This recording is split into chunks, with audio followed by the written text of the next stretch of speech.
서혜정 성우와 함께하는 매일 성경 낭독 챌린지. 민수기 35장. 레위 사람에게 준 성읍. 여리고 건너편 요단강가 모압 평야에서 주님께서 모세에게 말씀하셨다. 너는 이스라엘 자손에게 그들이 유산으로 받는 땅에서 레위 사람이 살 성읍들을 떼어주라고 명령하여라. 레위 사람에게는 성읍과 함께 그 주변에 목초지도 함께 주어라. 그래야만 그들이 그들의 재산인 가축대와 모든 짐승들을 그 목초지에서 기르면서 그 여러 성읍에서 살게 될 것이다. 너희가 레위 사람에게 줄 성읍 둘레의 목초지의 범위는 각 성에 다같이 성벽 둘레로부터 2,000자까지의 지역이어야 한다. 성을 중심으로 하여 성밖 동쪽으로 2,000자, 남쪽으로 2,000자, 서쪽으로 2,000자, 북쪽으로 2,000자씩을 재어라. 이것이 각 레위 사람의 성읍에 딸린 목초지이다. 너희가 레위 사람에게 줄 성읍들 가운데서 6은 도피성으로 만들어서 사람을 죽인 자가 그리로 도피할 수 있게 하고 이 밖에 별도로 레위 사람에게 42성읍을 주어라. 너희는 레위 사람에게 모두 48성읍과 거기에 딸린 목초지를 주어야 한다. 이스라엘 자손이 가지고 있는 땅을 떼어서 그것을 레위 사람에게 줄 때에는 각 지파들이 받은 몫의 비율대로 떼어 내도록 하여라. 많이 가진 지파에서는 많은 성읍을 떼어내고 적게 가진 지파에서는 적게 떼어내어라. 도피성. 주님께서 모세에게 말씀하셨다. 너는 이스라엘 자손에게 말하여라. 그들에게 다음과 같이 일러라. 너희가 앞으로 곧 요단강을 건너 가나안 땅에 들어가게 되거든 성읍들 가운데서 얼마를 도피성으로 정하여 실수로 사람을 죽게 한 자가 그곳으로 도피하게 하여라. 그 성읍들을 복수자를 피하는 도피처로 삼아서 사람을 죽게 한 자가 회중 앞에서 재판을 받기 전에 죽는 일이 없도록 하여야 한다. 너희가 레위 사람에게 줄 성읍들 가운데서 이들 6성읍을 너희의 도피성으로 삼아라. 그 가운데 세 성읍은 요단강 동쪽에 두고 나머지 세 성읍은 가나안 땅에 두어 도피성이 되게 하여라. 이들 6성읍은 이스라엘 자손은 물론이려니와 외국인이나 너희와 함께 사는 본토인면 누구든지 실수로 사람을 죽게 한 자가 도피하는 곳이 될 것이다. 만일 쇠붙이 같은 것으로 사람을 쳐서 죽게 하였으면 그는 살인자이다. 그러한 살인자는 반드시 죽여야 한다. 사람을 죽일 만한 돌을 들고 있다가 그것으로 사람을 쳐서 죽게 하였으면 그는 살인자이다.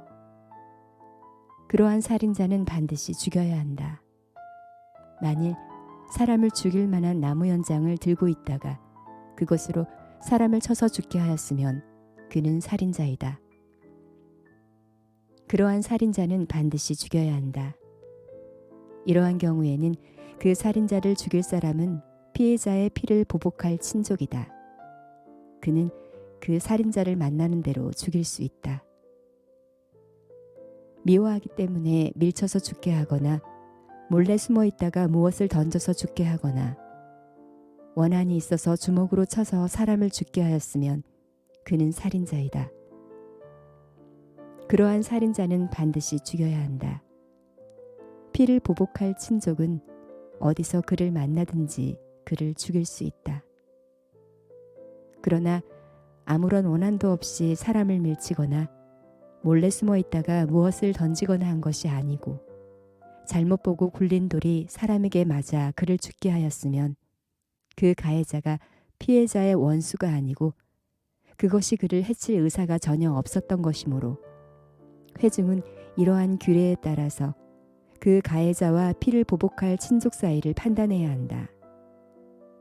회중은 그 살인 혐의를 받은 사람이 피를 보복할 피해자의 친족에게서 보복을 당하지 않도록 그 살인 혐의자를 그가 도피한 도피성으로 돌려보내야 한다.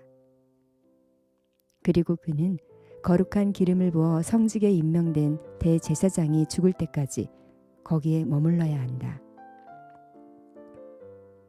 도피성으로 피한 그 살인자가 도피성의 경계 밖으로 나갔을 때에 마침 피를 보복할 친척이 그를 알아보고 도피성의 경계 밖에서 죽였으면 그 친척에게는 아무런 살인죄도 적용되지 않는다. 살인자는 반드시 대제사장이 죽을 때까지 도피성에 머물러 있어야 하고 대제사장이 죽은 다음에야 비로소 자기 소유주가 있는 땅으로 돌아갈 수 있다. 위에서 말한 율례는 너희가 어디에 가서 살든지 자자손손 모두 세대에 적용되는 율례이다. 누구든지 사람을 죽인 사람은 살인자이므로 반드시 죽여야 한다. 그러나 거기에는 증인들이 있어야 한다. 오직 한 증인의 증언만으로는 어느 누구도 죽이지 못한다. 살인죄를 지었을 때에는 살인범에게서 속전을 받고 목숨을 살려주어서는 안 된다. 그는 반드시 죽여야 한다. 대제사장이 죽기 전에는 도피성으로 피한 사람에게 속전을 받고 그를 제 땅으로 돌려보내어 살게 해서는 안 된다. 너희가 사는 땅을 더럽히지 말아라. 피가 땅에 떨어지면 땅이 더러워진다. 피가 떨어진 땅은 피를 흘리게 한 그 살해자의 피가 아니고서는 깨끗하게 되지 않는다. 너희가 사는 땅, 곧 내가 머물러 있는 이 땅을 더럽히지 말아라. 나 주가 이스라엘 자손과 더불어 함께 머물고 있다. 시편 79장. 예루살렘에 긍휼을 베풀어 주십시오. 아삽의 시. 하나님, 이방 나라들이 주님의 땅으로 들어와서 주님의 성전을 더럽히고 예루살렘을 돌무더기로 만들었습니다. 그들이 주님의 종들의 죽음을 하늘을 나는 새들에게 먹이로 내주고 주님의 성도들의 살을 들짐승에게 먹이로 내주고 사람들의 피가 물같이 흘러 예루살렘 사면에 넘치게 하였건만 희생당한 이들을 묻어줄 사람이 아무도 없습니다. 우리는 이웃에게 조속거리가 되고 주변 사람들에게 조롱거리와 웃음거리가 되었습니다. 주님, 언제까지입니까? 영원히 노여워하시렵니까? 언제까지 주님의 진노하심이 불길처럼 타오를 것입니까? 주님을 알지 못하는 저 이방인들에게나 주님의 진노하심을 쏟아주십시오. 주님의 이름을 부르지 않는 저 나라들 위에 쏟아부어 주십시오. 그들은 야곱을 집어삼키고 그가 사는 곳을 폐허로 만들었습니다. 우리 조상의 죄악을 기억하여 우리에게 돌리지 마십시오. 주님의 긍휼하심으로 어서 빨리 우리를 영접하여 주십시오. 우리가 아주 비천하게 되었습니다. 우리를 구원하여 주시는 하나님, 주님의 영광스러운 이름을 생각해서라도 우리를 도와주십시오. 주님의 명성을 생각해서라도 우리를 건져주시고 우리의 죄를 용서하여 주십시오. 어찌 이방인들이 그들의 하나님이 어디에 있느냐 하면서 비웃게 버려두시겠습니까? 주님의 종들이 흘린 피를 주님께서 갚아주신다는 것을 우리가 보는 앞에서 이방인들에게 알려주십시오. 갇힌 사람들의 신음소리를 주님께서 들어주십시오. 죽게 된 사람들을 주님의 능하신 팔로 살려주십시오. 주님, 우리 이웃나라들이 주님을 모독한 그 모독을 그들의 품에다가 7배로 갚아주십시오. 그때의 주님의 백성, 주님께서 기르시는 양떼인 우리가 주님께 영원히 감사를 드리렵니다. 대대로 주님께 찬양을 드리렵니다. 이사야서 27장. 그날이 오면 주님께서 좁고 예리한 큰 칼로 벌하실 것이다. 매끄러운 뱀 리워야단, 꼬불꼬불한 뱀 리워야단을 처치하실 것이다. 곧 바다의 괴물을 죽이실 것이다. 그날이 오면 저 아름다운 포도원을 두고 너희는 이런 노래를 불러라. 나 주는 포도나무를 돌보는 포도원직이다. 나는 때를 맞추어서 포도나무에 물을 주며 아무도 포도나무를 해치지 못하도록 밤낮으로 돌본다. 나는 포도원에 노여할 일이 전혀 없다. 거기에서 찔레와 가시덤불이 자라서 나를 대항하여 싸우려고 한다면 나는 그것들에게 달려들어 그것들을 모조리 불살라 버릴 것이다. 그러나 나의 대적들이 내가 보호하여 주기를 원한다면 나와 화친하여야 할 것이다. 그렇다. 나와 화친하여야 할 것이다. 앞으로 야곱이 뿌리를 낼 것이다. 이스라엘이 싹을 내고 꽃을 피울 것이니 그 열마가 땅 위에 가득 찰 것이다. 야곱을 친 자들을 치신 것처럼 주님께서 그렇게 혹독하게 야곱을 치셨겠느냐? 야곱을 살육하던 자들을 살육하신 것처럼 주님께서 그렇게 많이 야곱을 살육하셨겠느냐? 그렇지 않다. 주님께서 이스라엘을 포로로 보내셔서 적절히 견책하셨고 거센 동풍이 불 때에 거기에 좀 더 거센 바람을 보내셔서 이스라엘을 쫓아내셨을 뿐이다. 그렇게 해서 야곱의 죄악이 사함을 얻으며 이렇게 함으로써 죄를 용서받게 될 것이니 곧 야곱이 이교제단의 모든 돌을 헐어 흰 가루로 만들고 아사랴 여신상과 분단양을 다시는 세우지 않을 것이다. 견고한 성읍이 적막해지고 집터는 버려져서 아무도 살지 않으니 마치 사막과 같을 것이다. 거기에서는 송아지가 풀을 뜯을 것이며 송아지가 거기에 누워서 나뭇가지를 모두 먹어 치울 것이다. 나뭇가지가 말라 꺾어지면 여인들이 와서 그것들을 땔감으로 주워다가 불을 피울 것이다. 이 백성이 이렇게 지각이 없으니 그들을 반드시 조성자 하나님께서 그들을 불쌍히 여기지 않으실 것이며 그들을 지으신 창조주 하나님께서 그들에게 은혜를 베풀지 않을 것이다. 너희 이스라엘 자손아, 그날이 오면 주님께서 유프라테스 강으로부터 이집트 강에 이르기까지 너희를 알곡처럼 일일이 거두어 들이실 것이다. 그날이 오면 큰 나팔 소리가 울릴 것이니 아시리아 땅에서 망할 뻔한 사람들과 이집트 땅으로 쫓겨났던 사람들이 돌아온다. 그들이 예루살렘의 거룩한 산에서 주님을 경배할 것이다. 요한 1서 5장. 세상을 이기는 믿음. 예수가 그리스도이심을 믿는 사람은 다 하나님에게서 태어났습니다. 낳아주신 분을 사랑하는 사람은 다 그분이 낳으신 이도 사랑합니다. 우리가 하나님을 사랑하고 또 그 계명을 지키면 이로써 우리가 하나님의 자녀를 사랑한다는 것을 압니다.